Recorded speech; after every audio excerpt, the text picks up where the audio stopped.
आज पीएम मोदी 2 दिन की यात्रा पर ब्रुनेई पहुंचे। पीएम मोदी ब्रुनेई के किंग के निमंत्रण पर वहां गए। पीएम मोदी को रिसीव करने के लिए ब्रुनेई के किंग ने अपने बेटे और क्राउन प्रिंस को एयरपोर्ट पर भेजा, जिन्होंने पीएम मोदी का रेड कारपेट वेलकम किया और उन्हें गार्ड ऑफ ऑनर दिया। आपको जानकर हैरानी होगी कि पीएम मोदी पहले ऐसे भारतीय प्रधानमंत्री हैं जो ब्रुनेई गए हैं।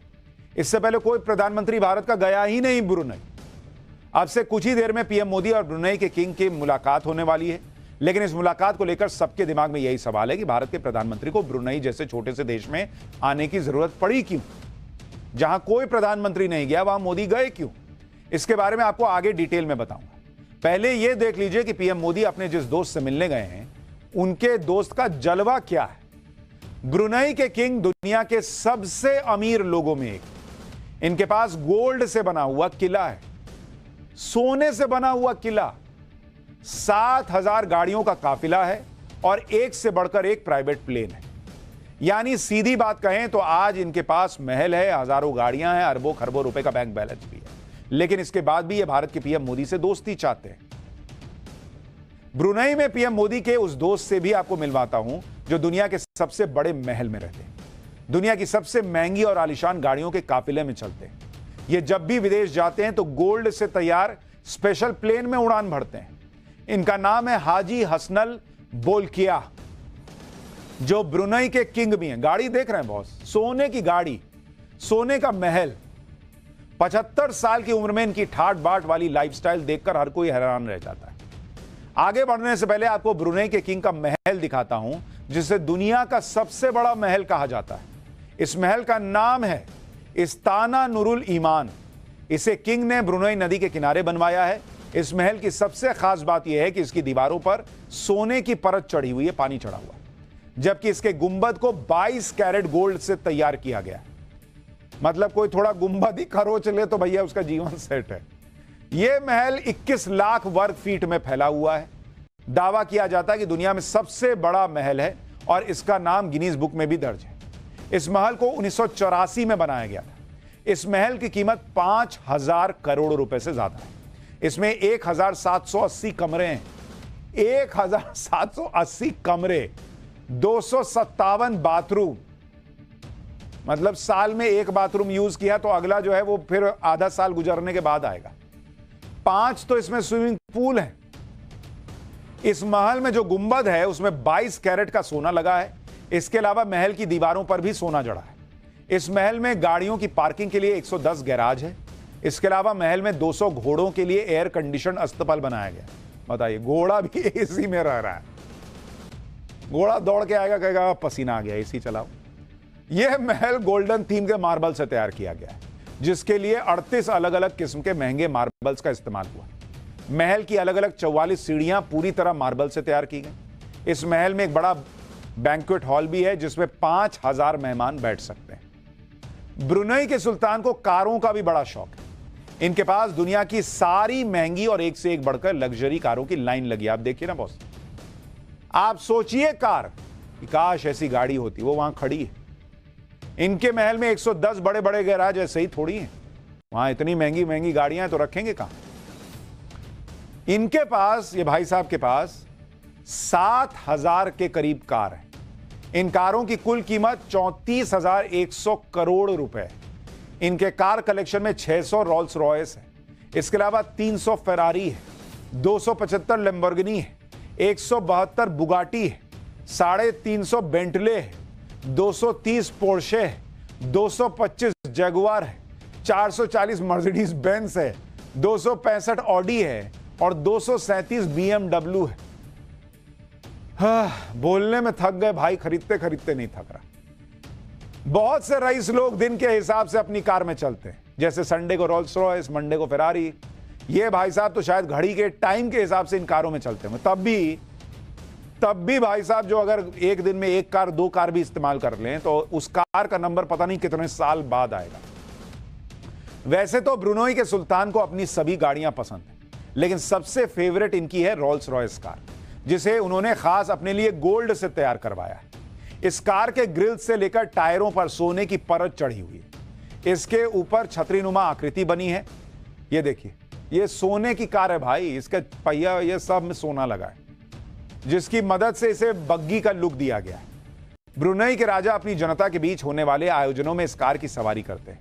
कई रिपोर्ट्स में दावा किया जाता है कि 1990 के दशक में बिकने वाली सभी रोल्स रॉयस में से आधी ब्रुनेई के राजा के पास थी। इसलिए रोल्स रॉयस के इस कलेक्शन के लिए 2011 में उनका नाम Guinness book of world records में भी दर्ज किया जा चुका है।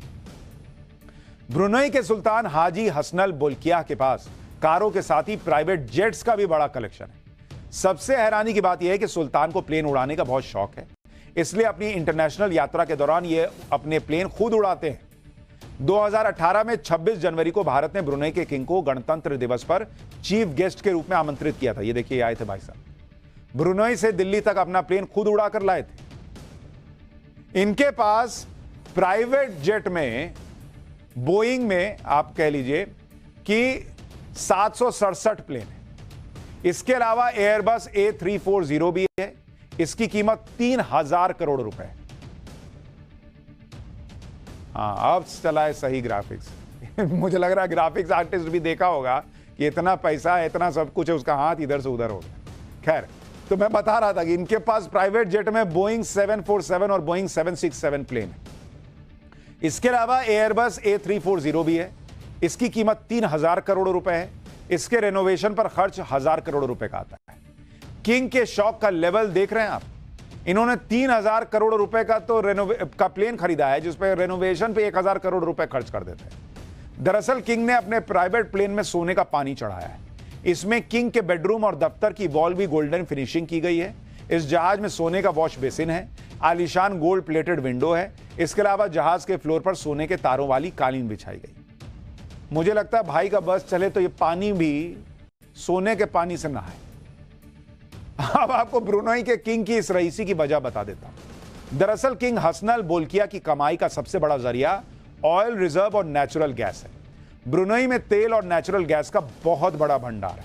इस किंग की कुल संपत्ति 2,52,000 करोड़ रुपए है और यहां तेल का रोजाना का उत्पादन 1,27,000 बैरल है। इसके अलावा गैस का रोजाना का प्रोडक्शन 2,43,000 बैरल है। ब्रुनेई की हर साल तेल से 26,000 करोड़ रुपए की कमाई होती है। ब्रुनेई के कुल एक्सपोर्ट में तेल और नेचुरल गैस का हिस्सा 80% है। इसके अलावा यहां की जीडीपी में 53% हिस्सा तेल और गैस का है। आपको जानकर हैरानी होगी कि ब्रुनेई पर कोई विदेशी कर्ज भी नहीं। अब इतने पैसे के बाद भी कर्ज ले रहे हैं तो फिर तो लानत ही है। साल 2022 में ब्रुनेई ने सबसे ज्यादा एक्सपोर्ट चीन, जापान और ऑस्ट्रेलिया जैसे देशों को किया था। आपको जानकर हैरानी यह भी होगी कि ब्रुनेई एक छोटे से आइलैंड पर मौजूद देश है जिसकी कुल आबादी 5 लाख के करीब है। इसलिए पीएम मोदी का पहली बार ब्रुनेई जाना चीन को बहुत खटक रहा है। जबकि कूटनीति की दुनिया में पीएम मोदी के लिए कोई भी देश छोटा या मामूली नहीं है। समय आने पर छोटे से छोटा देश भी बड़ा काम आ सकता है। ब्रुनेई में दरअसल तेल और प्राकृतिक गैस भंडार है और इसलिए भारत ब्रुनेई से हाइड्रोकार्बन का इंपोर्ट कर रहा है। भारत ने ब्रुनेई के हाइड्रोकार्बन सेक्टर में करीब 2,500 करोड़ रुपए का निवेश किया है। आप देखिए कि एक तरफ भारत रूस और अरब देशों से तेल इंपोर्ट कर रहा है और अब इस लिस्ट में ब्रुनेई का नाम भी है। इसके अलावा भारत ब्रुनेई में भारत एक स्पेस स्टेशन खोलना चाहता है। दरअसल ब्रुनेई की लोकेशन इक्वेटर के पास है। इक्वेटर वो लाइन है जो पृथ्वी को 2 समान भागों में बांटती है। इक्वेटर से सैटेलाइट की लॉन्चिंग और मॉनिटरिंग बहुत आसान और सस्ती हो जाती है, क्योंकि इस लोकेशन से सैटेलाइट की लॉन्चिंग का सक्सेस रेट ज्यादा है और इसमें फ्यूल भी कम लगता है। इसके अलावा स्पेस से डेटा ट्रांसफर भी बहुत स्पीड से और बेहतर तरीके से हो जाता है। ऐसे में ब्रुनेई भारत के लिए स्पेस कोऑपरेशन में फायदेमंद हो जाता है। इतना ही नहीं, भारत के साथ ब्रुनेई और सिंगापुर के आने से चीन पर प्रेशर बढ़ाने के लिए क्वाड को भी मजबूती मिलेगी। ब्रुनेई और सिंगापुर 10 देशों वाले आसियान देशों के सदस्य हैं। ये सभी देश साउथ चाइना सी में आते हैं। अगर ये दोनों देश भारत के साथ होंगे तो चीन पर निगरानी और मजबूत हो सकती है। यानी नरेंद्र मोदी अपने 7,000 गाड़ियों और सोने के महल वाले देश के पास नहीं गए, वो उस देश के पास गए हैं जिसकी दोस्ती भारत के बहुत काम आ सकती है। आपने चलते फिरते दिल का दौरा आने वाले वीडियो तो देखे होंगे, लेकिन मध्य प्रदेश के अशोकनगर से एक और हैरान करने वाला वीडियो है, जहां एक लड़के को डॉक्टर की क्लिनिक के बाहर ही हार्ट अटैक आ गया। बेंच पर बैठा यह लड़का घबराहट होने पर डॉक्टर के पास आया था। डॉक्टर की क्लिनिक के बाहर बेंच पर बैठकर इंतजार कर रहा था कि अब उसका नंबर आएगा। बैठे बैठे ही लड़के को बेचैनी महसूस हुई और वहीं पर उसको हार्ट अटैक आ गया। लड़का बेंच से नीचे गिर गया, वहीं उसकी मौत हो गई और उसकी उम्र मात्र 24 साल की थी। अब बताइए, डॉक्टर के क्लिनिक के बाहर मौत हो गई है 24 साल के इस लड़के की।